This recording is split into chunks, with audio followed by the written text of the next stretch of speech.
So, um, my name is Mark Talaga.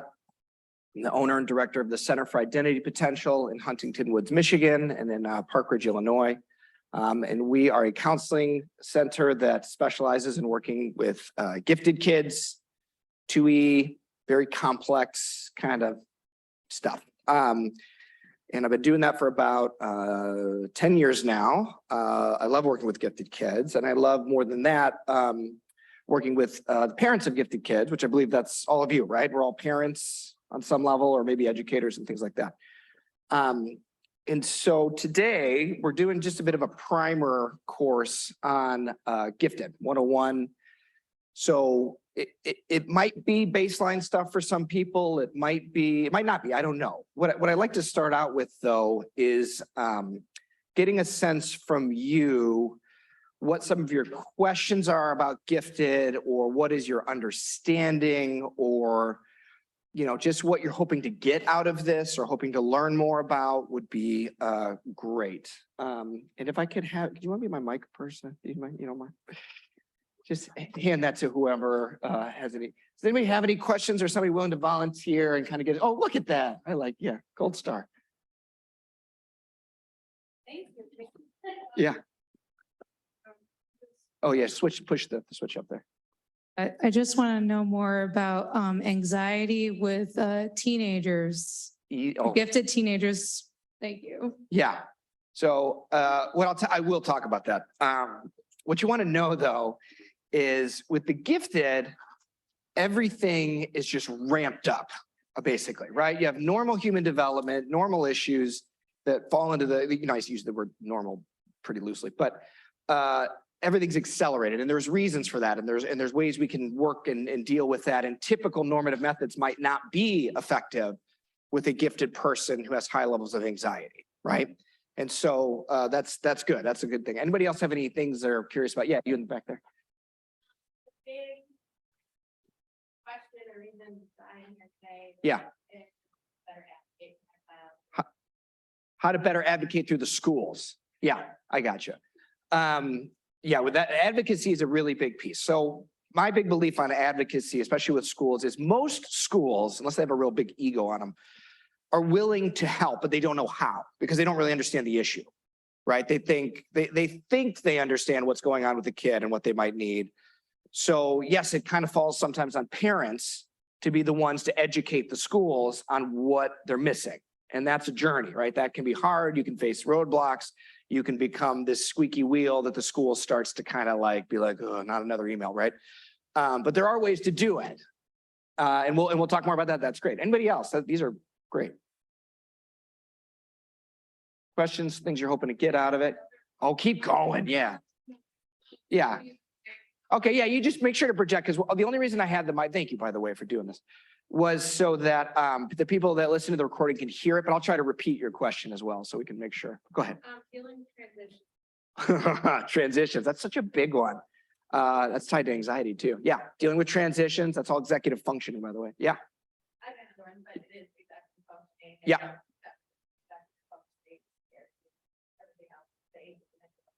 Yep. Asynchronous development, executive functioning. We'll talk about a lot of that stuff. Now, is anybody here new to gifted? Or you don't even like the word, or you're just, I don't know. Is anybody here at yes, you? Okay, great.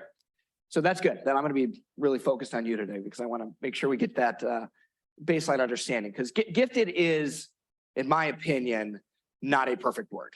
I don't like it, but it's the best we have. And frankly, if we used any other word, it would still be misinterpreted, not totally understood. And so we use it because it's what we have. But what I like to do is I like to educate people on what we really mean when we're talking about gifted, because it sounds a little elitist, a little pretentious, why would they have any problems? They're gifted. It's all a gift. I have, her name's escaping me, but there's an author who wrote a book called If This Is a Gift, Can I Send It Back? Because it can be very tricky to deal with giftedness and understand what it means. So that's my goal for today, is to address all these things, but also to get a baseline understanding of what we're dealing with when it comes to gifted. A little bit about me. Like I said, I run the Center for Identity Potential. I've been a counselor for 10 years. I myself am a gifted learner, which I didn't realize until way after college when I had almost a blow up moment. I also used to work in video games, which is just an interesting left turn that I took in my career, where I was a producer, developed games with several companies. And then when I came into this, I thought, well, I kind of wasted my life, doing a career that has nothing to do with, what I'm doing now, which is completely false, because every gifted kid that comes in my office, more or less, is very into gaming. And a lot of parents are concerned with gaming and gifted. And so sometimes I like to talk a lot about that, but we won't go too much into that in this presentation, unless you want to. The other thing is, has anybody heard me speak before? No, that's okay. So if you don't know about me, I love to be interrupted. I love questions that come right when you're feeling them, that will not throw me off, that actually helps me. And I want to make sure that you're getting what you need out of this, because I do my best to try to cover a lot of areas. But if you have specific questions, stop me, and that's okay. And it can all be intertwined in there. So I don't want you to feel, raise your hand or just shout out. Doesn't bother me at all. It actually helps me. So feel free. So we're going to start with a definition of giftedness. At a very base level, giftedness is exceptionality in normative human nature, right?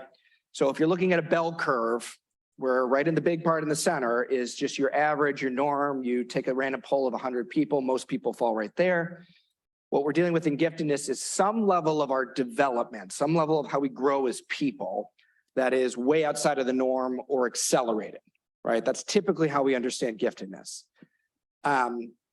But it is not necessarily all related to just pure intelligence, right? Giftedness doesn't have to be an IQ score or how smart you are or how good you are at math and science. You can be gifted in a lot of different ways. You can be gifted physically.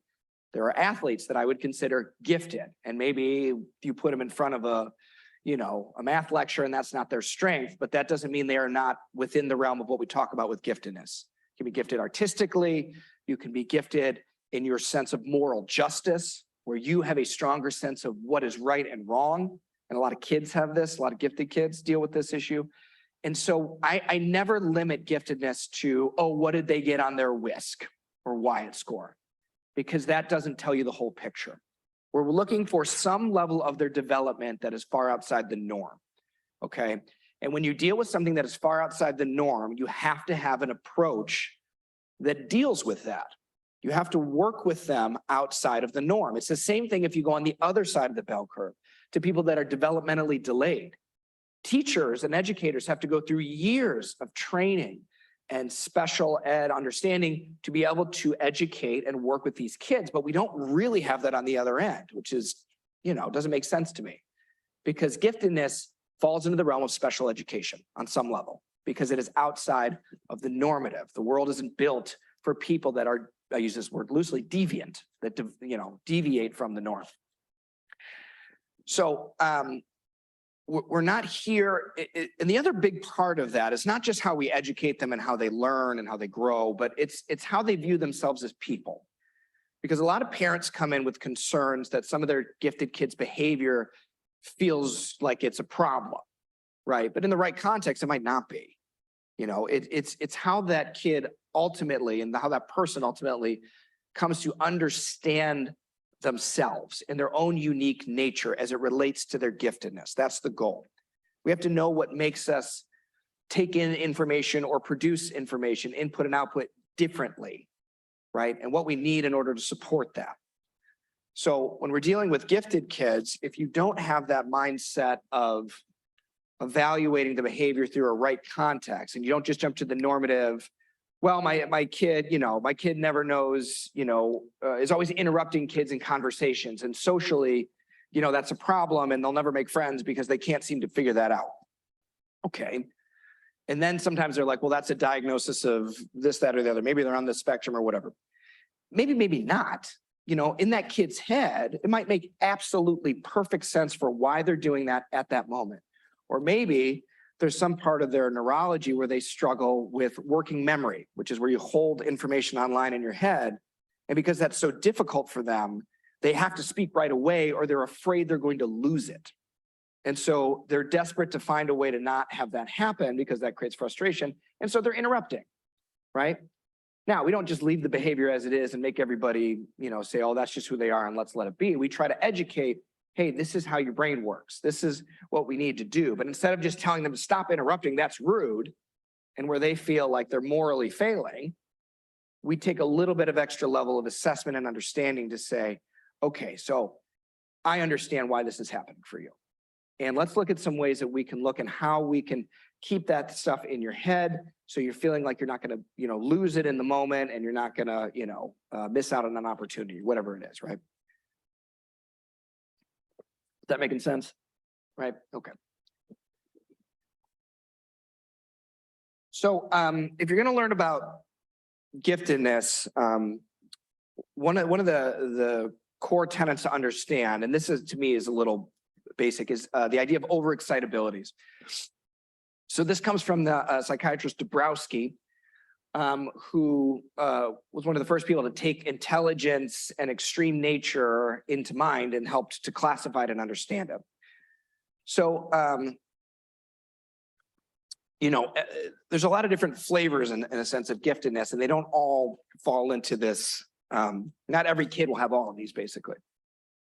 But you have what are called overexcitabilities, which is, if you look at it from like a neurological perspective, it just means that those certain parts of the brain that relate to these issues are a lot more active, right? A lot more neurons, synaptic connections in there, a lot more power. They could even be larger on some level.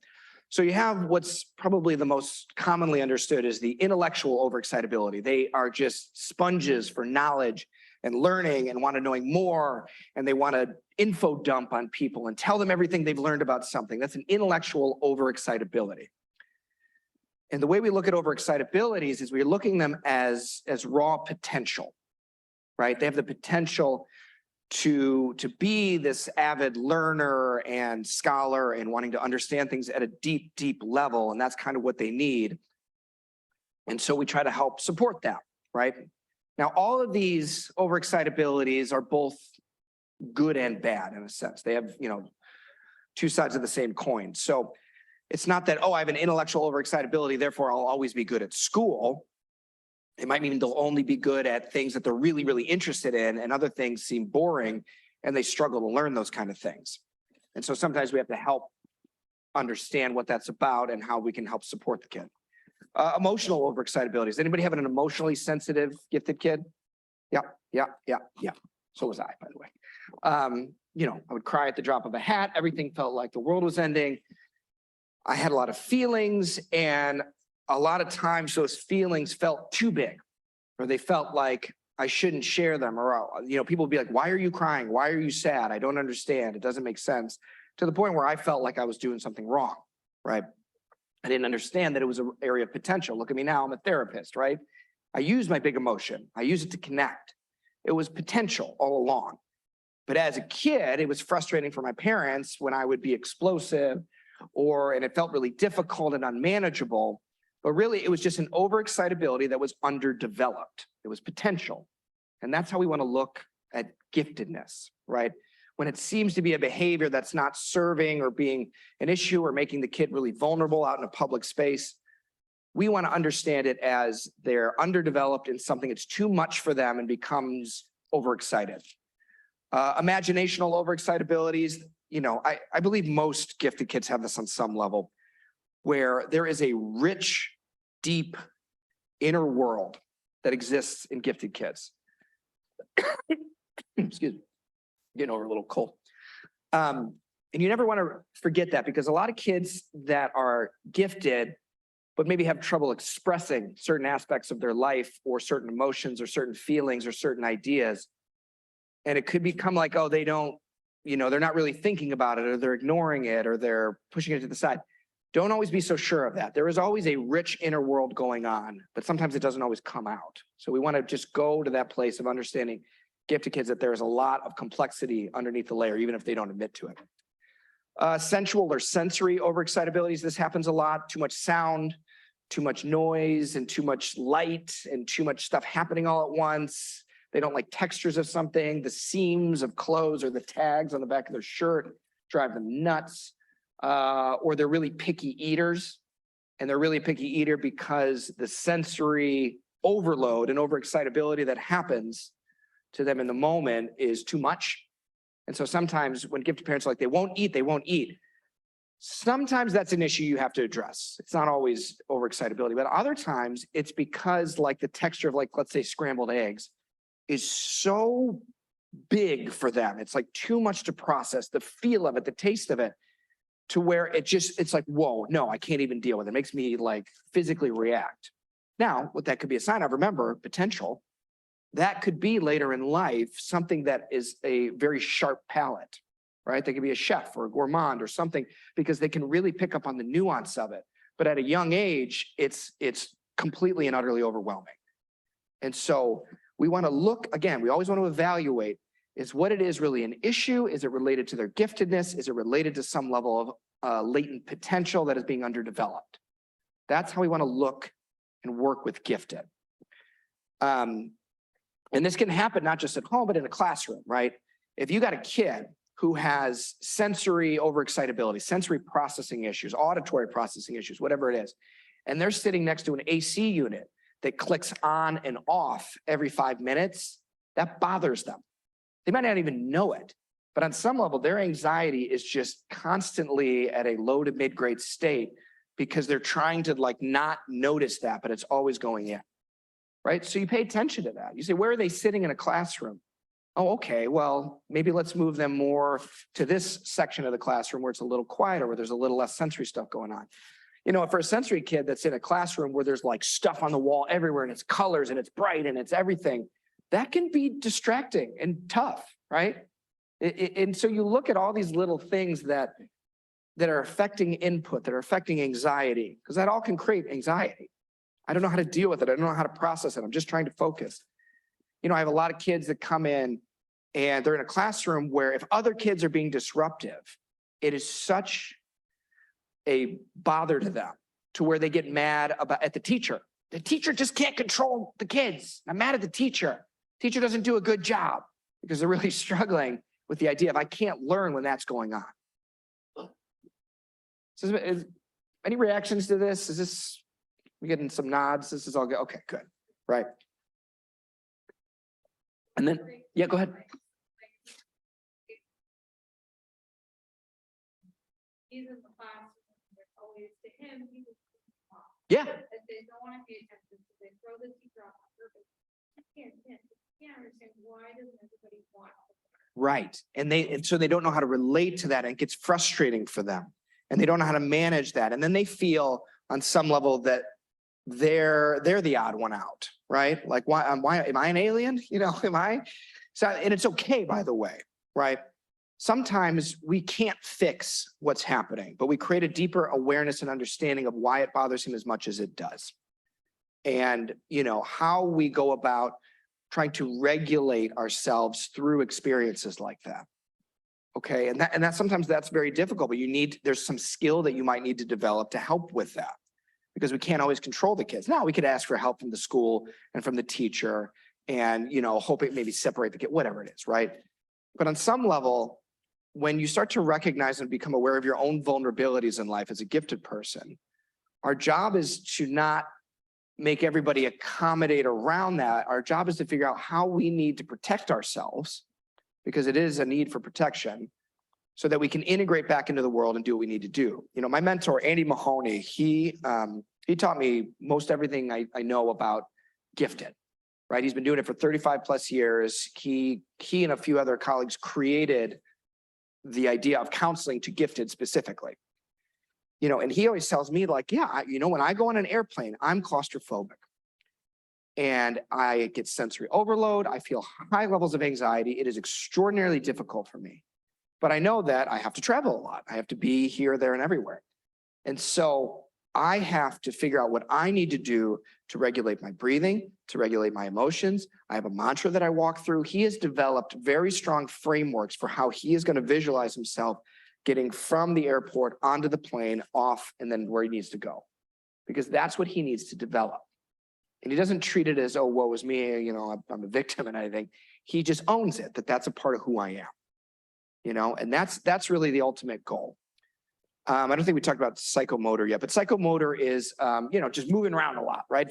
Bumping into stuff, right? Sometimes you have kids that appear really clumsy They're always running into stuff. They're always bumping into walls and they're not aware of their space. That's actually a way that they're regulating themselves. They want that physical sensation and it kind of grounds them into the moment. When they know they're feeling like kind of crazy. And so they need to do these specific things as a way, like my son, he's 3.5. Man, does he like to just hit things? He just like, and I can see it in his brain. He like can't do it. He loves things so much that he just wants to hit it. It doesn't, and it feels like, oh, we don't hit, we don't, all that kind of stuff that we try to teach him behaviorally. But I also understand it's like too much for him. It's like his brain is white hot and he needs that physical release. So what am I going to do? I'm going to sign this kid up for karate. I'm going to sign him up for something that gets him active and he's moving and he's allowed to express that overexcitability in a way that's going to support him and help him regulate, right? Rather than stop. That's never going to work. It's never going to work because I'm asking him to go against how he's neurologically wired in his nature. So I got to be a little smarter about it and say, here's what we probably need to create more of in his life and adapt it in that way because he's too young. Might be a great football player. I don't know. We'll see. Yeah. Oh, please.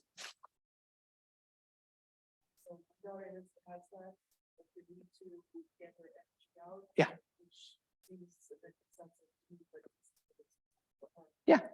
But another, point that she has, she loves to be tickled. Yeah. So she's 11.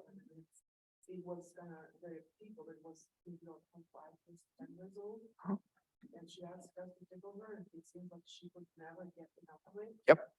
Which of course, I would limit it to, okay, I'll do it for you for half a minute. Yeah. 1 minute, because to me, it seems off. Uh-huh. Yeah. But for her, it just seems like it was never, she kind of toned it down. It's not, you don't go to particular requests for that. Right. But it wasn't, I've never heard of it, never came across. But you come into my office, I'm going to tell you that's the most normal thing in the world. So, because on some of, just for the people on Zoom watching this recording, there's a child that really enjoys being tickled, really likes it a lot at an age that maybe it seems that's beyond maybe the norm of where it should be. Is this something strange or inappropriate or something like that? Not really. It is a sensory overload that people really crave. Now, again, we look at that as potential. On some level, there's a sensory aspect that is very deeply ingrained in her, and she has an enormous potential for that. Now, what that becomes, I don't know. That could become, just like a real tactile sense where they get really into, textiles, right? And like sewing or moving or just feeling things in a certain way. You can look at that as what we need, like, how does that develop into something, right? I'm glad it's good to hear because you need to be validated in that because you're right. If you took that to a normative person or a normative counselor or something, they'd be like, well, we don't want to be, that's you're getting a little old for that. And we don't want that to happen anymore. And let's try it, but it's okay. Now, the other good news about all this stuff is that it's all developmental on some level, meaning they will grow out of it. They'll start to build more of what they need in a regular way or whatever it is, but it's okay. She might just love to laugh. She might be a comedian, right? Just love the laughter part of it, the whole system getting excited and laughing. And that could be something that, that you work to help her create in her own life in a way that works, So yeah, you never want to look at it as just face value, like, well, you're 11 and you shouldn't be doing this. Not necessarily. Okay, it's okay. But you look at it as an overexcitability, that there's some neurological benefit that is going through that on some of us helping them feel better, calm down even though it seems like they're getting excited. It's actually a calming thing.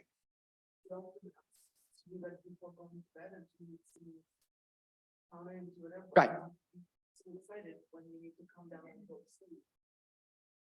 Right, but it's not necessarily exciting her in the way where it's, it is probably a calming thing. It's like, I need this kind of release almost because there's a lot of movement. There's a lot of energy in that. There's a lot of laughter in that.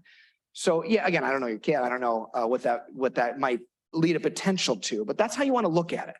You really want to look at these issues of overexcitabilities of sensory things, of why are they acting in this way outside of the norm, as a level of they are picking up or experiencing the world in a way that, yeah, it's not totally understood, but it's not necessarily an issue, a problem, right? Any other questions? Okay, ooh, I can't do that. Hang on here. There we go. So somebody brought this up about asynchronous development, asynchrony. You know, the more common term nowadays is more about like neurodivergence. It's kind of all the same thing. But it's really important to understand because again, the normative view of gifted is that there's no problems, right? What's the problem with being a gifted person? You have everything made out for you. School's easy for you. This is easy for you. You're getting trophies here and there. You're excelling, da-da-da-da-da. It's not that simple. So the way you want to understand asynchrony is that in some areas of a person's development, let's say like their language ability, their verbal comprehension index, as we call it, their knowledge of words and vocabulary. It's in the 99th percentile, way off the chart. Not every part of their development is going to be in the 99th percentile. Yes, you have some freaks of nature probably at NASA that are all way up there altogether, but that's rare. But you also have areas that are maybe more in the normative, right? Like executive functioning, or even possibly delayed, where it's behind the norm. And so you have this area of their development that's way off the charts, in some places that either relatively is weaker or is delayed. And then you have these big gaps in their profile. And those gaps are where you see 99.9% of the problems in gifted kids. It's gaps in their development. And it can be, the issue that a lot of gifted people and parents are up against is that can be misdiagnosed, right? Well, they're on the spectrum. Well, they have ADHD. Well, they have, oppositional defiant disorder. Maybe, maybe not. I'm sure those are pieces of the puzzle, but when you look at a kid's entire development, you can't just put them down to one thing. The more complex they are, the more off the charts they are, the more in the 99.9 percentile they are, the more complex their nature is going to be.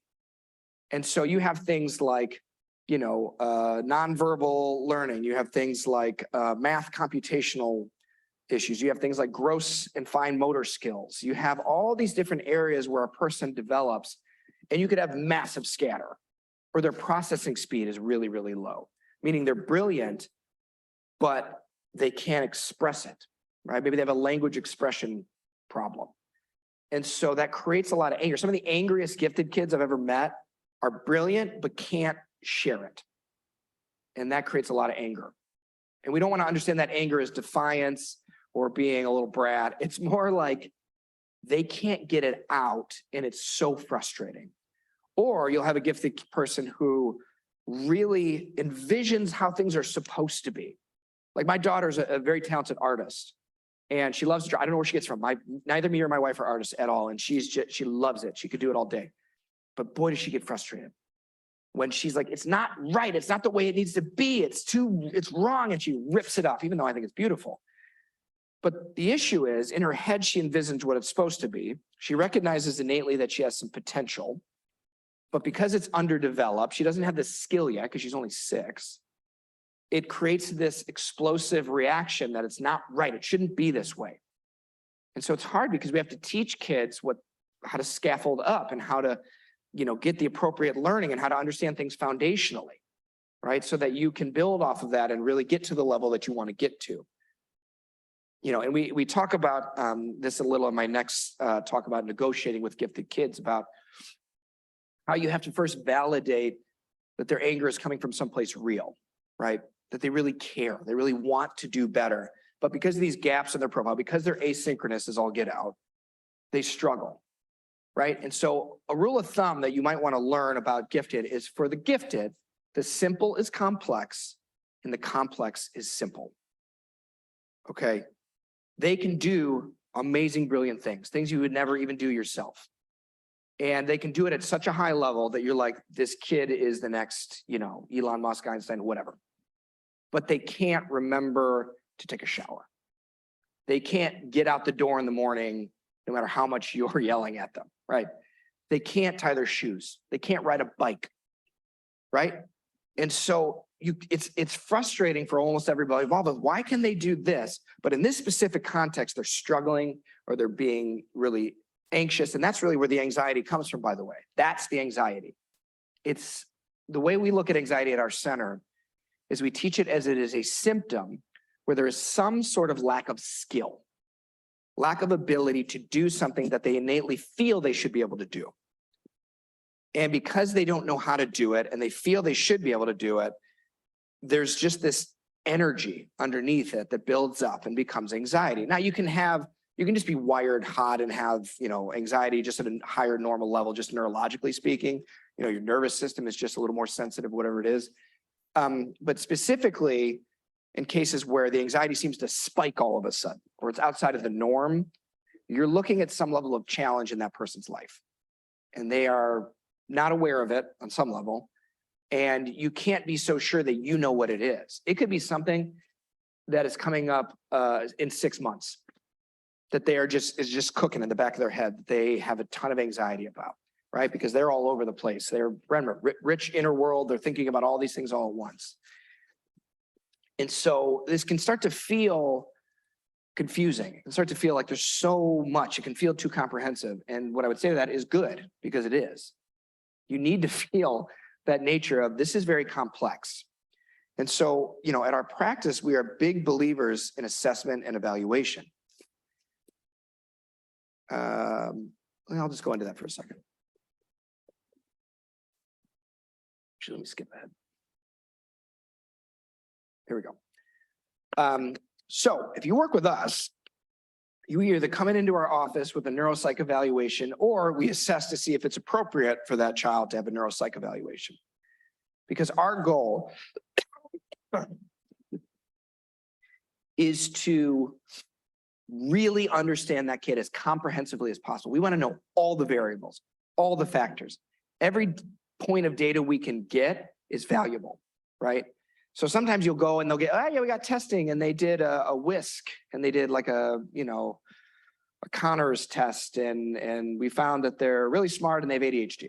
But that is never going to be enough for me, because I want to know on a much deeper level in what specific context and what specific areas of their life are there gaps or where they're overcompensating, right?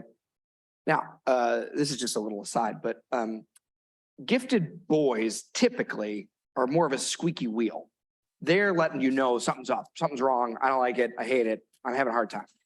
Gifted girls tend to overcompensate way better, to where you won't really notice there's a problem until maybe college or like later on in life, because they have this ability to kind of keep it all together and try to work through it, where boys are like, I quit, I give up. Now that's painting with a broad brush, but typically that is what you see. And so you always want to pay attention to that, where it's like, well, my son, he's the real issue, but my daughter, they're doing okay. And all I ask is that you keep in mind that, this asynchrony thing exists within all of us, right? Everybody has gaps. Whether you're normal intelligence, high intelligence, low intelligence, everybody has gaps. It's just more pronounced the more you're off those charts. The more profoundly gifted you are, it gets more complex. And so we're big believers in, it's not just in the psychological, right? We're not just there to address, their way of thinking or feeling. We're there to understand how they take in the world and how they respond to the world. That's what matters. Then you start to understand their nature as gifted people and how you help. Questions? Anybody? No? Good? Yeah, you in the back.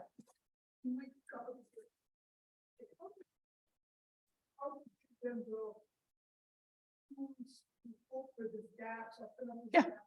How do you help them cope with this? How do you give them the tools? Yes, the good news is there are tools. You can build skill, you can scaffold, but it starts with understanding what the issue is. That's why I'm a big believer in assessments for certain, not for everybody, by the way, because I guarantee you there'll be somebody that comes up after me and be like, hey, who do you use for assessment? And tell me where to get my kid assessed. That's not how we work. You have to evaluate for assessment, right? Because you have to evaluate if the kid is in that kind of right state of mind. If their anxiety is off the roof and they're feeling overwhelmed, no, I don't want them tested. It's too much for them. But ultimately, what you can do as parents, what you can do is work with schools and as an advocate for your gifted kid, is start to plug in more variables. When are they getting dysregulated? How does it look? How long does it last? You know, what time of day is it happening? Have they had anything to eat or not? Are they, you know, what was going on? What part of the classroom, what kind of assignment were they working on when that happened? You know, what's their writing like? What's their reading like? And the more you can put in, the better. And the more you start to understand where these gaps and vulnerabilities are, the more you can work to build up scaffolding to build it up, right? If you have a kid that struggles with executive functioning, you can help them learn those skills. There's tons of resources. Look up anything by Peg Dawson. You know, she's the queen of executive functioning help, right? But you also have to realize that because they're so brilliant in other areas, there may be areas where they are just not very good, right? Sometimes they're like 25-year-olds, sometimes they're like 2-year-olds. And if their executive functioning is at the level of a 2-year-old, you can't just expect them to just flip on the switch and do it. You might need to support them. You might need to do it for them. You might be the one that walks them through their day so that that executive functioning stress that they're going through isn't overwhelming them. And so they can actually get to the part of their day that they can, you know, perform and do what they need to do. And so sometimes it's okay. They're like, why am I enabling my child by helping them? Well, how can they do it? And have you tried everything and it's still not working? Well, that tells me developmentally, they haven't built up the skill and they need to be supported and protected and accommodated for. And that can happen in the schoolroom, that can happen at home, and every kid's a little different. But there is hope. You can build up skills for sure once you really understand what you're up against. And you don't even need the kids' buy-in. You can just build supports around them. But a lot of times, yes, we ultimately want the kid to understand themselves. Yeah, please.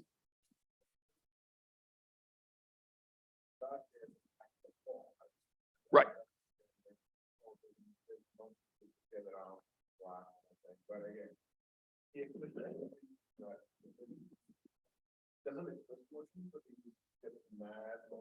Yeah. He's crying and soaking all that, but you have to. He always struggles to get the reason out of him why he will settle eventually. He'll come out of it, snap out of it, but it'll take quite a while, like at least hours sometimes. Yeah. to come out of it. What's the best way to get it out so that he can move on? He can be the most useful parent, but he can do a lot of things. Yeah. Fine about it. Right. So you're talking about a kid who gets upset so easily, but at school, you're saying they're great, they're fine. Everything's great. Teachers love them. Best kid in the planet, right? Yeah, that's awesome. You want that way, not the other way around, by the way. Oh, if they're angels at home, I don't know why you punched Billy. I don't know. No, that's better. So you're dealing with a couple of things, right? So the way my mind works is I go, okay, it sounds like on some level, this kid is going through school and really keeping it together, right? And doing a really good job, but that on somewhere is draining some energy from him. And it's actually harder than it looks. It looks like it's easy for him, but on some level, it's actually a work for him, work to do that. And then when he gets home, it's kind of like, it all comes out because he's with the safest people on the planet, his mom and his dad, right? So sorry for you, but yeah, he's comfortable with you. And so it's like all that can come out. And now I like what you said, that he doesn't really say his feelings, but he is expressing them. That's key. Because say that again? Yeah. Yeah, well, you got to maybe keep the brother safe and, maybe put him in a padded room or something. But what I want you to understand is that, it's not coming from nowhere. And the goal is to get him to start to express, right? But that might be a challenge for certain kids. They don't know how to say it. It's not in there. It feels too complicated. So much happened throughout the day that he can't even pinpoint it. So what you want to do is you want to be a kind of an investigator. You want to say, all right, how is he talk to his teachers. Like, okay, what's going on in the classroom? When does he get a little upset? Does he ever get really distractible, or he starts talking out of turn, or he's having a really hard time focusing on something? Because that's a sign that there's a struggle there for him. Some level of struggle, right? Maybe not there, maybe not there. I know, and they won't give you any feedback. Isn't that annoying? Yeah, I know. That's part of the struggle. Yeah.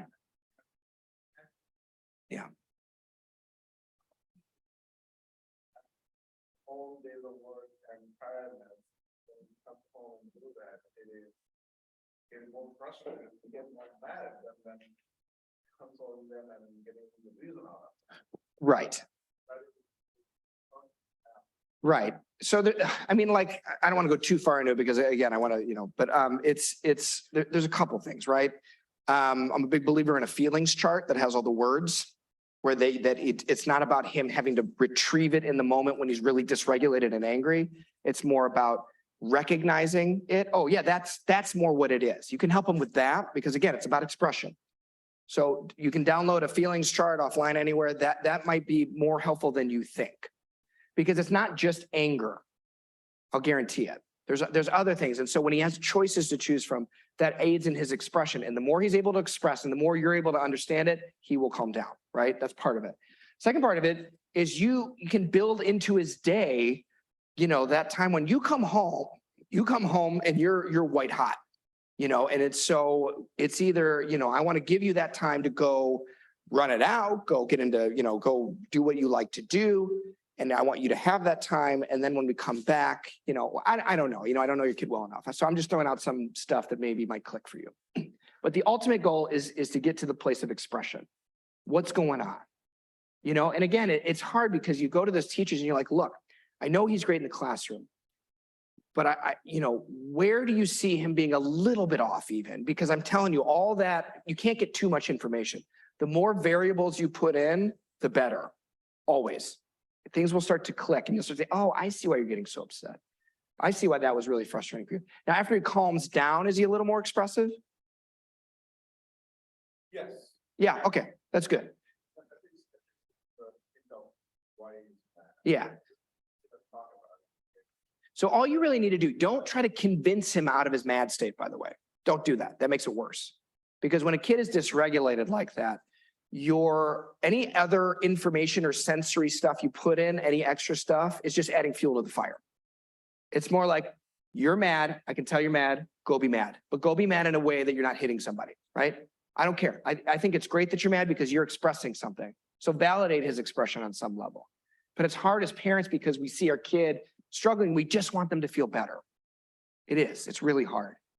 But know that this is developmental and over time he will start to become more expressive. But for right now, we're going to create a safe space for his anger and his feeling. And that's all right. And then we're going to try to help him slowly but surely start to recognize more. And that's as much as you can do. I'll tell you that. You're not going to fix it right away. But that's how you support something like that. You take it out of this is a problem and more into, we don't totally, and you can even say like, I feel like we're missing something. I feel like there's something else that's really getting under your skin. We just haven't figured it out yet. And you can join him in that kind of feeling of, I'm not sure, or whatever it is. That's okay too. Is that making sense for everybody else? You know what I mean? Like this is how you have to work with it. You try to understand it as they're giving you a message. They're trying to express something, but again, they don't have the skill, right? Even if they are very verbally precocious and have a high vocabulary, sometimes when it comes to feelings that are so big and so complicated, it almost seems like they don't belong in a body that's that small. It creates challenge for them to really go to that place of fully expressing all the nuance of what they're up against. And it's a relatable thing too. I feel that way sometimes. I feel like I can't, people are like, something's up with you and I don't know what it is and I don't want to talk about it and I can't express it because it's very, it's deep, not saying that's what's going on, but okay, another thing you need to know about gifted, you need to understand the term twice exceptional. So I pulled this definition from the Davidson Institute on Gifted. I won't read the whole thing, but basically it refers to the idea where you are exceptional in one way and that you have high levels of intellectual capability, or as I view it, just high levels of some development that is off the charts, and a diagnosable disorder, whatever it is, right? ADHD, dyslexia, some sort of thing that gets in the way of the learning, right? And so a lot of people in the world of gifted will say, yes, you have a gifted kid and then you have a 2E kid, right? A 2E kid who needs those extra levels of support. They usually have a 504 and IEP through the school, and they're working on helping deal with those specific diagnoses as they relate to the learning. Now, here's my heretical, hot take. It's not separate. It's just more pronounced in certain kids. Everybody has gaps. Every gifted kid has gaps. And those gaps create the issues. And I don't care if it's a full-blown diagnosis or it's some level of just scatter in their profile. It needs to be part of our understanding that gifted comes with asynchronous development, and that's not really that separate from 2E. So there are a lot of people in the world of gifted that would very much disagree with me and say, no, it is very separate. You have to have a diagnosis to be called 2E, otherwise you're not 2E. I tend to look at it all as, you know, the same more or less, because you're dealing with it in the same way. If your kid's having a problem, I don't care if they have a diagnosis for it. They're struggling with something. And we need to figure out what that is going on so that they can be better supported and they can learn at the level that they want to learn and be challenged at the level they want to be challenged at, you know, so they can continue to grow. So I'm going to give you some, is this showing up in there yet? It's okay. Give me a sec. Some typical asynchronous archetypes that we tend to see in our office. And that, you know, by no means is this a complete list, but it really gives people a sense of like what you can kind of look out for. One of the first types is you have high levels of verbal precocity and low processing. And what you'll see with a kid like this is they'll be great in school, school's a breeze, and then all of a sudden there's some level of grade that they hit where there's a challenge and school starts to become more of a chore. Their anxiety goes up, or they start to show some depressive symptoms or school refusal, or they just aren't enjoying it as much as they used to. And typically it revolves around classes that are high in language arts, foreign language, heavy levels of seminar and things like that, right? When it comes to maybe their writing or their reading. And so what you're dealing with is a brilliant person who can't, once again, get the information out and process it effectively, and they don't really have a system for doing it. And so they just try to rely on their natural intellect to get them through, because they've never learned how to really process information into long-term memory so they can retrieve it. Now, I might be getting a little in the weeds here. Is this making sense? Anybody have questions with this? Okay. But again, on a neuropsych evaluation, what you'll see is a high verbal ability and processing that's either in the norm or low, where there's standard deviations apart. The other one is the overexcitability, the intense kid. That's the one below it. You have just a lot of big feelings, big actions. You know, there's so much going on. Everything's a catastrophe, or everything's the best thing that's ever happened to them. And it just feels really big, right?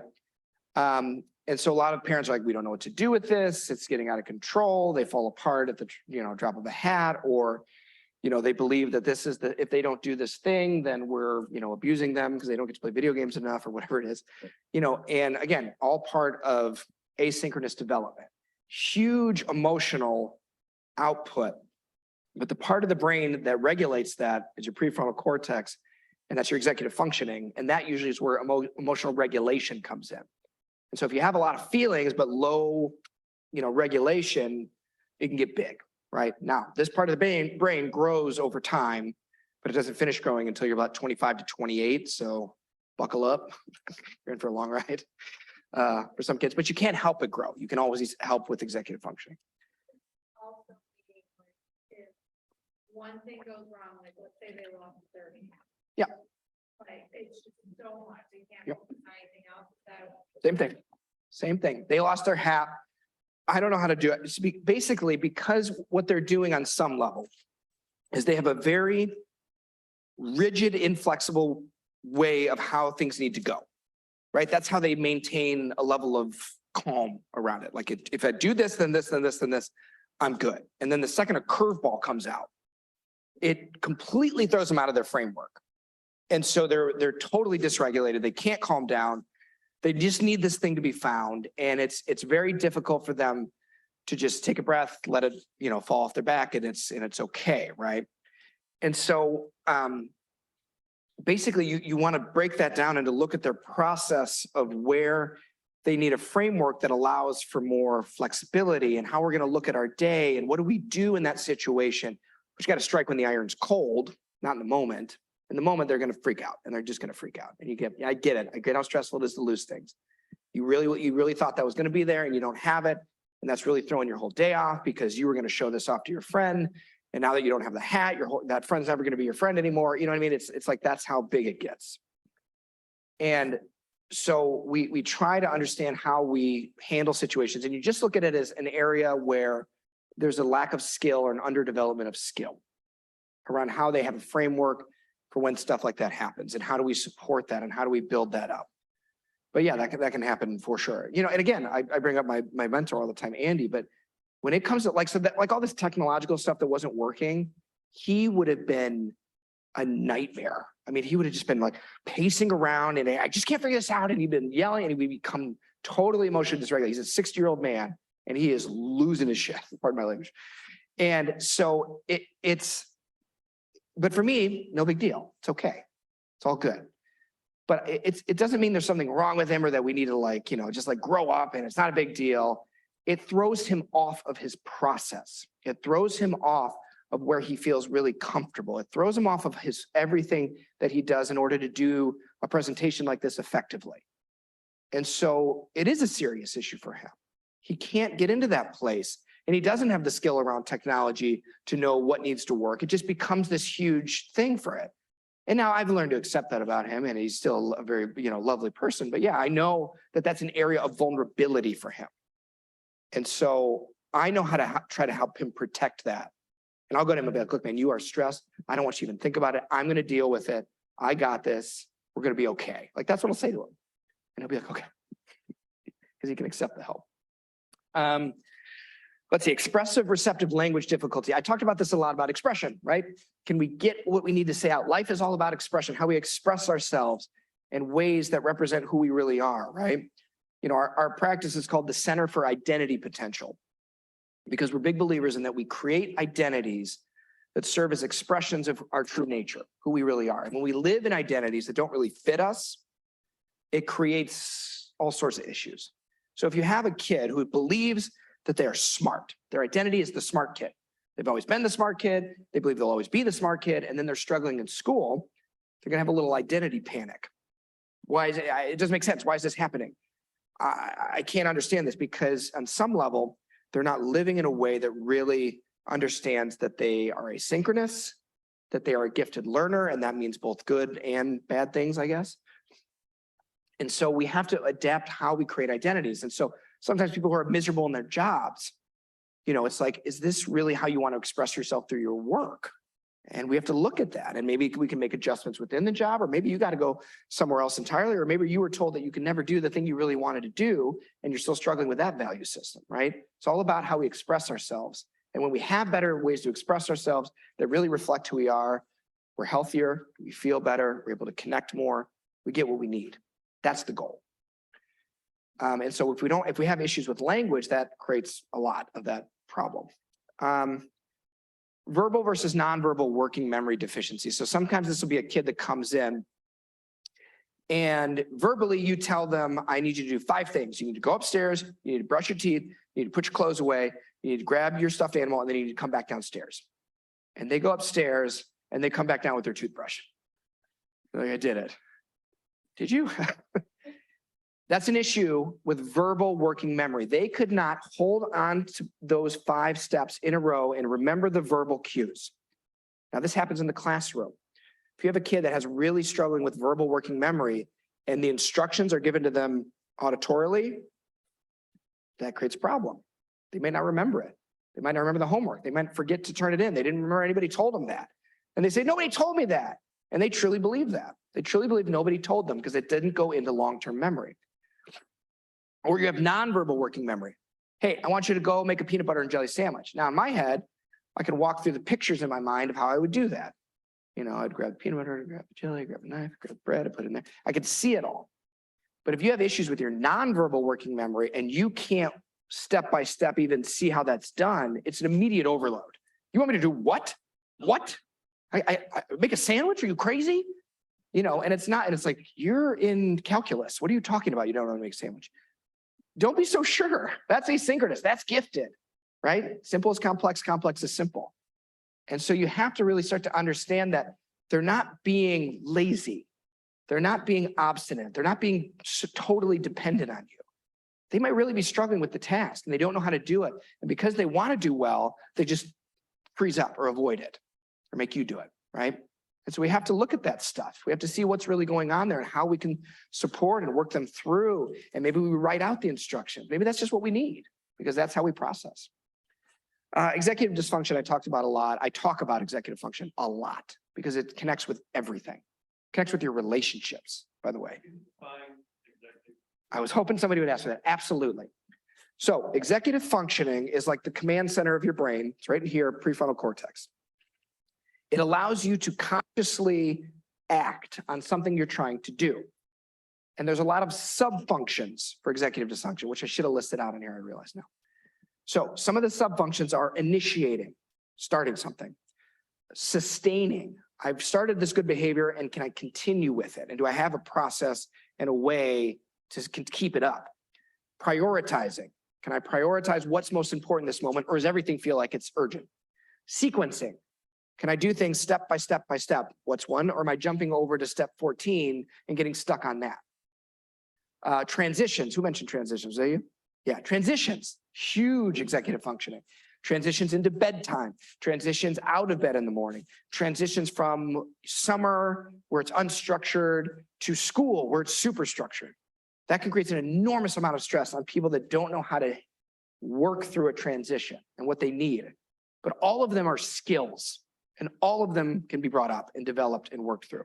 Now you have to start where the kid is at. They suck at transitions. Don't force them to do a bunch of transitions all alone, right?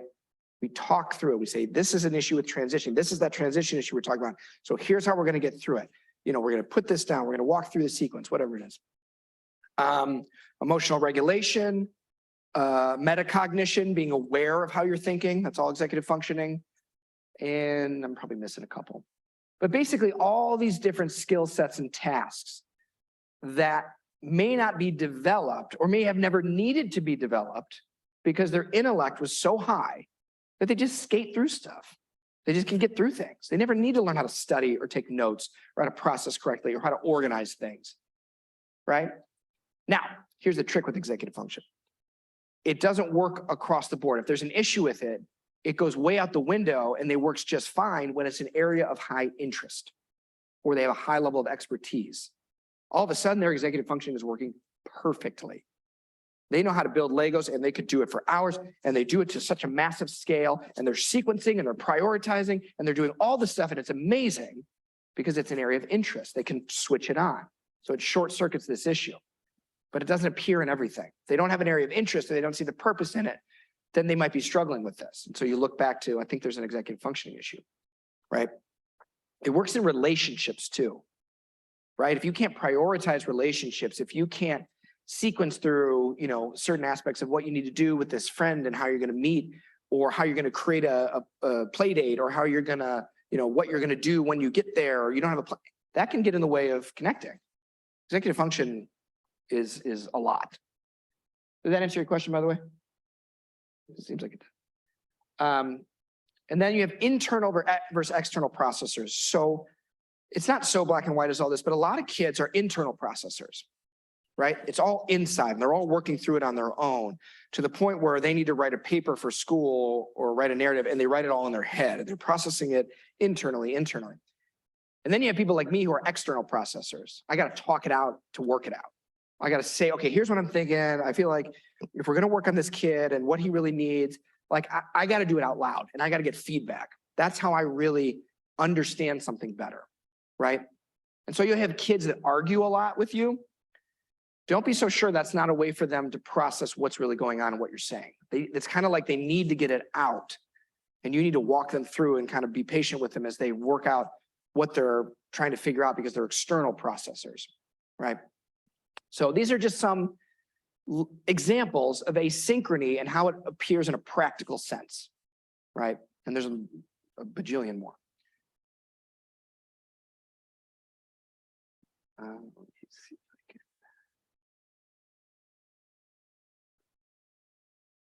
So let's talk about anxiety. Anxiety is not a bad thing. Anxiety is energy. Anxiety is your body's way of telling you we need a change.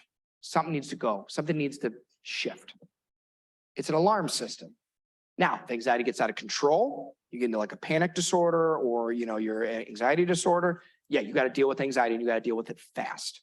You got to bring that stress down. But for the most part, people are like, well, I know doing that makes me anxious. Well, that's energy. That's something that you're responding to about the task at hand that you really don't feel like somewhere internally you have the skill for. You don't know how to do it. Oh, I couldn't go up and talk to that group of people. It makes me too anxious. I have social anxiety. Maybe you just don't know how to do it. You have no framework. You have no opening line. You have no sense of how to, communicate and how to listen to people in a group, right? And so we look at anxiety as we are struggling to do something that we feel like we should do, but we don't really know how to do it. But we don't want to own that either because we're gifted people and we're good at everything. Woo. And so we have to help people make that more explicit. I'll say to that to kids, I'll say, I have a hunch you don't know how to do it. And if I really hit the nail on the head, they'll be like, yeah, you're right. And that's why I feel anxious. So we want to look at anxiety a little bit differently. There's a lot of people in this world that are like, how do we get rid of anxiety? How do we have no anxiety? How do we live this? That doesn't work. We need anxiety to move, and to do things and to push ourselves and to develop. And so we can express ourselves more in the way we need to express ourselves, right? There was a time when giving a talk in front of people, I would have been on the floor. I've been catatonic. But there's also a part of me that wants to help and wants to educate and wants to give people something that maybe helps them or maybe changes things for them. That's all I really care about. So if I want to do that, I got to learn how to be a good speaker. And that was tough. But there's a part of me that if the anxiety gets too big, you just shut that part off. I could never do it. That's not me. You foreclose on this identity that really is a part of who you are, but because you don't have the skill, you get into this anxious state and then it gets labeled as anxiety. If a kid is oppositional, so there's a disorder called oppositional defiant disorder. It's really given to kids that are constantly fighting back and creating problems and are, won't listen to anybody and challenge authority. And I hate that diagnosis. Personally, I hate it because it never really fits, because that kid on some level is struggling to express something. And they're just being made to feel like they are a moral failure and that there's something wrong. And yeah, they're a little rough around the edges. And yeah, they can be mean. And yeah, they'll say stuff that's pretty jerky. But at the end of the day, underneath it is a kid who is high levels of stress, feels terrible, and is, again, struggling with some level of skill development. And so when a kid comes in with ODD, they're some of my favorite clients because I can finally give them a little freedom about it's not, you being a jerk. Or help the parents understand. It's still very hard, by the way, to deal with a kid that's very obstinate like that. But I don't like the diagnosis that is their problem. And then social difficulties. That comes up a lot in gifted. My kid can't connect. They don't do well. They only hang out with friends online. They whatever. They're intellectually smart, but socially delayed. Social ability, as I have a list here, is multifactorial. There's a lot that goes into, I talked about executive functioning being part of social, but what if you have a language processing problem and you're slow to process what people are saying and it takes you a bit to get it and you're not really quick on the draw with it. And so, but you feel like you should be because everybody else is going so fast. Yeah, you're going to have social difficulties. But the second you take a gifted kid who struggles socially and you put them with other kids of like mind and like ability, they are the most social creatures in the whole world. They are jabbing and talking and having fun and sharing memes and laughing and whatever. Because it's not that they can't do it, it's that the context of what they're trying to do it in doesn't fit them. And they don't understand their own vulnerability around it. And so we don't just assume, oh, I'm asocial or I can't, make friends or whatever. We really want to explore where you're vulnerable around the idea of communicating and connecting. And sometimes it is about, can you express your feelings and things like that. But kids put a lot of pressures on themselves around this. Questions? Yeah, please.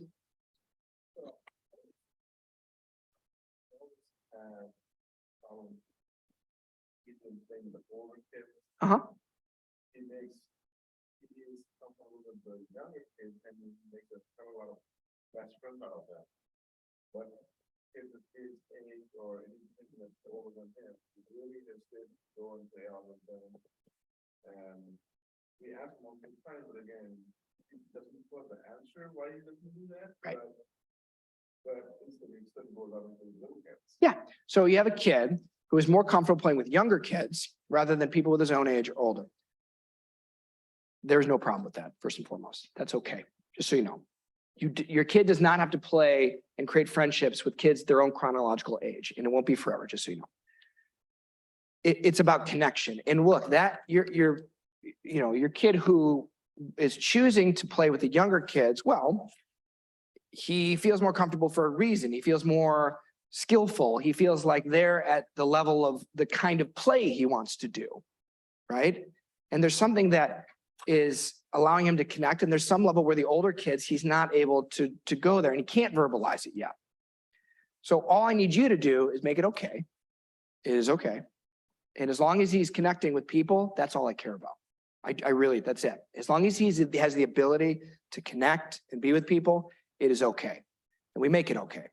Because you got to look at, remember, asynchronous development means everything's out of whack chronologically. So like when I put together groups of kids to do like group therapy, which I love doing, they're not all the same age. I got a kid who's 14, but he's so insightful and advanced that he needs to be with people that are like 17. And the 17-year-old struggles so much with certain areas of their development that it's all really appropriate. And it's not in the chronological age because it's about their development and where they're at any given time. And just so you know, development that lags behind early on in life can later in life leap forward and become their greatest strength, right? And so we try not to judge where they're at developmentally based on chronological age, because with asynchronous gifted kids, it's a crapshoot. It could be anywhere. And so if he's not bothered by it, I wouldn't be bothered by it. That's how I would look at that, right? But we do want to understand is there's some thing that creates anxiety around that. We would want to know a little bit more. Maybe as he gets older, he'll start to build that skill up to express what that's about and get more clear. But for now, yeah. So you'll hear me use the word vulnerabilities a lot because I don't use the term weaknesses because truly everything that you're dealing with is developmental, more or less. And it can be developed. It can be brought up. It's just at a certain place at a certain time where it feels weird. But it's not a permanent thing. You know, now I may never be good at executive functioning. On my best days, I'm like a C+. But I don't need to be. Who cares? I get support. I pay staff for that. I pay for help. I get other people to do that things for me because I'm not good at it. Okay, no big deal. It is a vulnerability, but I got to own it and say that I can't, try to force myself through it or just ignore it. And that's what we learn about ourselves. Where are we vulnerable? Where do we need support? Nobody's going to look at me funny because I have somebody help me, send emails out. But yet we look at kids and we say, why couldn't you turn your homework in? I don't want to have to help you do this. You got to learn that. Well, does he? At least for the time being. I mean, maybe that's just, it's not there. And it's just how people are made. We have certain skills that we're great at and some that we need a lot of help with. Now, sometimes kids refuse the help because they believe they need to be doing everything. And, maybe you need a counselor to step in and kind of set things straight. But for the most part, we are always looking not just at their strengths and what they're great at, which they're great at a lot of things. Good Lord, these kids are amazing. And they can kind of almost seduce you in with how amazing they are to where you miss the fact that they might be struggling and their anxiety is really high. And we need to find those areas where they need some support so that we can scaffold them up or advocate for them or just have some supports in place, right? And that's okay. That's perfectly fine. You would do the same. I mean, it's the same thing. Like, you have one leg and it's like, well, go up the stairs. Why? I mean, I could. It's hard and I'd rather not. I'd rather go take the elevator if that's cool with you. Well, you got to learn. There's going to be stairs in your life. I mean, that's insane. We don't treat people like that. And we don't need to treat kids like that. We really need to, but you have to really understand their actual developmental profile. And that's, again, go back to the testing piece. That's where you get the data. It's not that he doesn't want to, it's that he can't. And that's hard for a lot of people, especially schools, to really understand because they're so good at everything else. Any problems with what I'm saying? Challenges? No, right? But yeah, go ahead. $1 million question.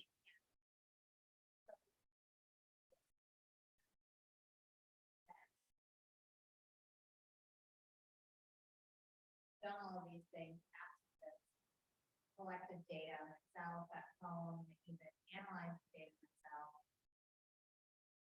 What school recognizes these things and was helpful? So what school, after doing all the work, right?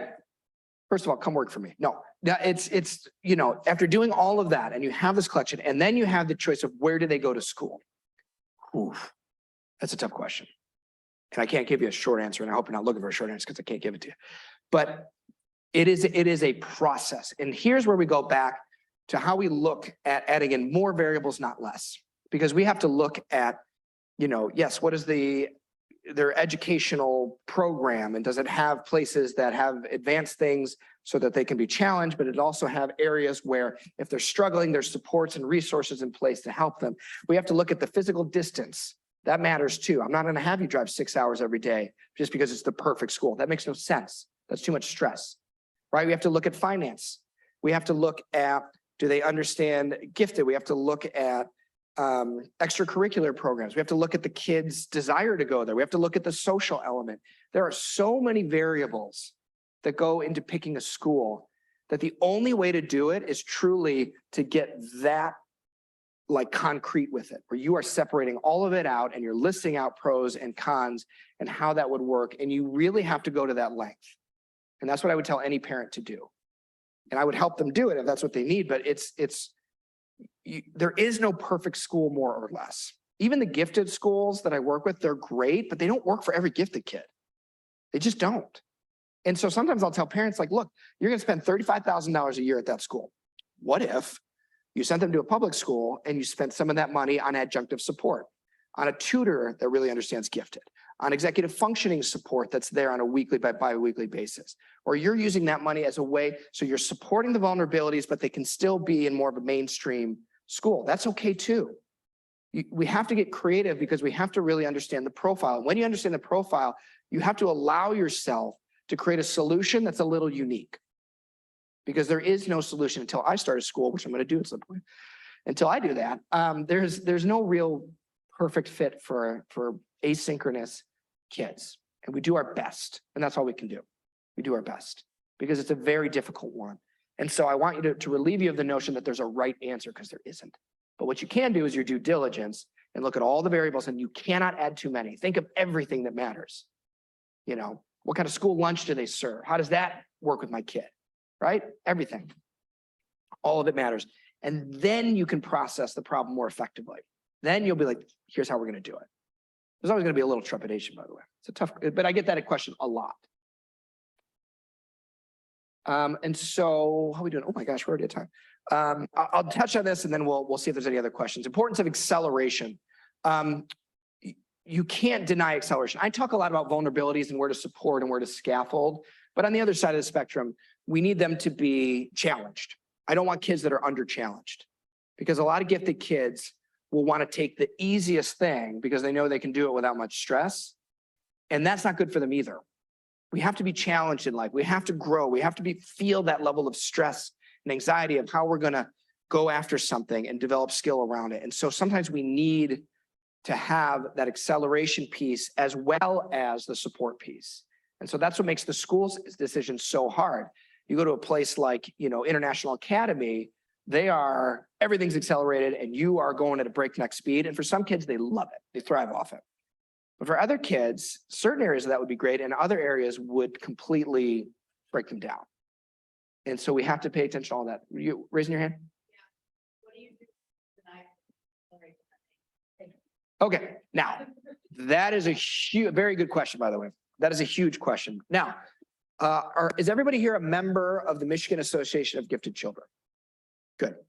They have on their website, I believe, an outline that you can provide schools that is an acceleration school. Now, if they refuse, there's not much you can do, I'm afraid, because we're dealing with a systemic issue that relates to the idea of, well, we can't cater to everybody, right? Because it feels too big. It feels like it'd be too much money. And what about these people? What about these people? And we can't, and they're fine the way they are and they're getting good grades. What do you care? That is, I have no answer for you other than this is what you're up against. And this is where you connect with people, where you come here, where you get help, where you talk to educational advocates, where you do your best to try to create that situation, but you don't lose sight of what you know, because you are more of an expert on gifted than that school is, I'll guarantee it. And you don't lose that, and you don't let them treat you like a mom. Oh, you're the mom and no, you have expertise, you have knowledge. And sometimes you have to say, look, I get where you're coming from and I know how you're looking at me, but I'm not making this stuff up, right? And then if you have testing, you say, here's concrete data, it's a very difficult thing. And so I do feel for you because it's not easy. But it's a fight. And every day it's a challenge. And every day we continue to work. And every day we continue to see what we can do. And that's about all we can do, until things change at a more systemic level. All right. Any questions? I know we don't have a ton of time, but if you're willing to say, yes, please.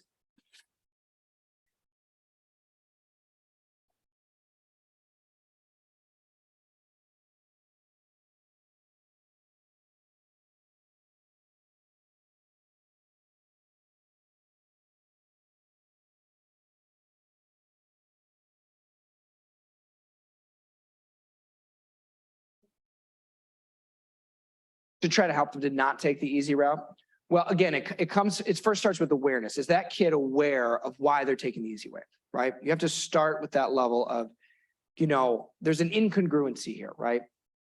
Where you really feel like if you were to take that class, that would be a bad choice for you. Now, why do you think that is? What's that about for you, right? And if they go into some level of like, well, it's just a waste of time and it's too hard and I don't want the stress.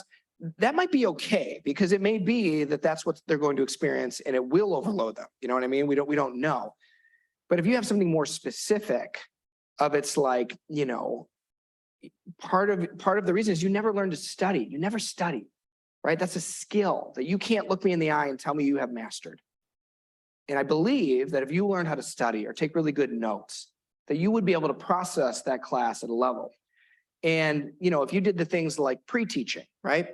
You read a summary of what you're going to be learning about the next day, if the school helps you with it. And then you have this kind of scaffolding for when you go into the class that you're processing more effectively because you're not just trying to keep up with everything and trying to learn it on the fly. That can create anxiety. Now, it's rare where a kid will accept all that support and help, right? So you don't want to rush to that. I'm not saying that that's where you need to go right away. It's more of beginning the process of creating awareness that, hey, there's this pattern in your life where you have a choice between doing something that would, require a little more work and something that you don't. And you've got to really figure out what that's about for you, because mom and dad, we're noticing it. And we're never going to apologize for knowing that you have potential. And don't ever get it twisted that potential means expectation. We expect you to be at this high level. But you know what I mean? Because that's what kids will do. They'll say, well, you're putting all this pressure on me and you expect me to do it. I'm like, no. I said you have potential. What you choose to do with it is up to you. But let's be very clear that there is some part of you that's avoiding, that is having a difficult time. And that's what we want to help you with. That's what we want to talk about. And you start to really go at that level of support, because it's more of an emotional problem than it is anything else. And you got to help them work through what that's about for them. Sometimes that's tough. It's a great question though. Anybody else? Yeah. And so that you're in a school and they're regular public school and they're gifted students. So what kind of tools can give them feel with people that are not necessarily like them and not have them feel like they're a problem or that they're different? Well, I would challenge and say they are different, and it's okay. And they have to work through that thing because they know that they're different at a young age. That's something interesting about gifted kids. At a very young age, there's this feeling of like, I don't belong. I don't see the world the same way. And it's not a bad thing, right? It might feel lonely at times and it might feel painful at times because it can.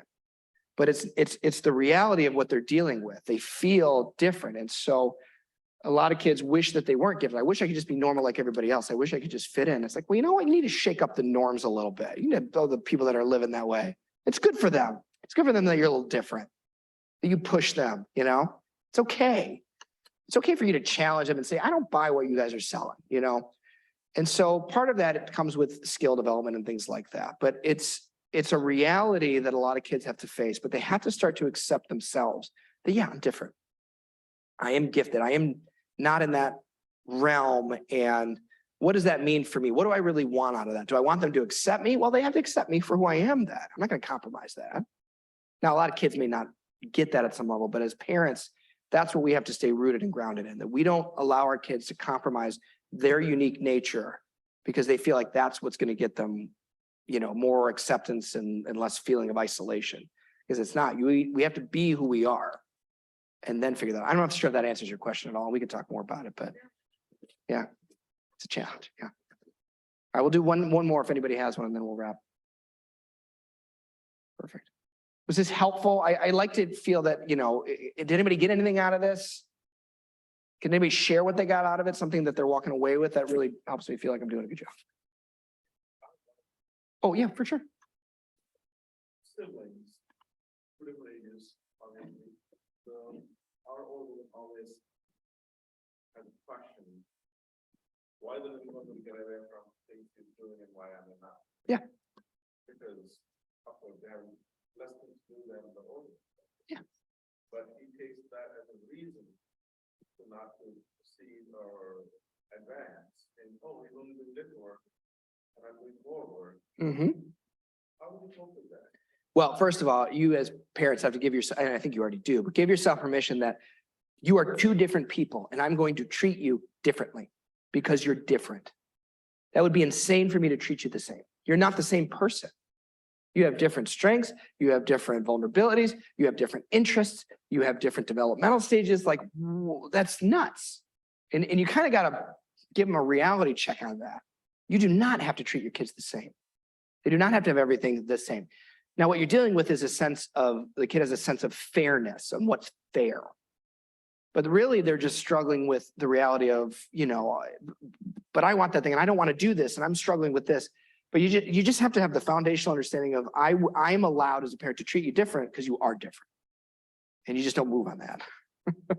And they may not understand that or they may fight against it. Doesn't matter. Put that seed in their mind. It will at some point make sense. But you have to know that that is okay. I would just say learning the simple is complex and complex. The experience about that. Yes, good. Puts things into context, doesn't it? Yep. Yes, that is. Good. I really appreciate that. Thank you. In the back.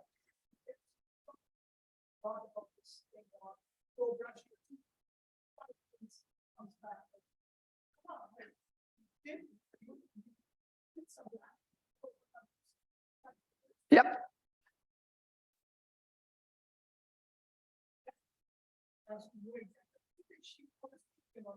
Yeah. I'm glad. And you know what? And go feel free to use like a visual chart and we check, whatever works. But yeah, I'm glad that helps put things into perspective. It's not them, not wanting to do it. It's truly the way they process.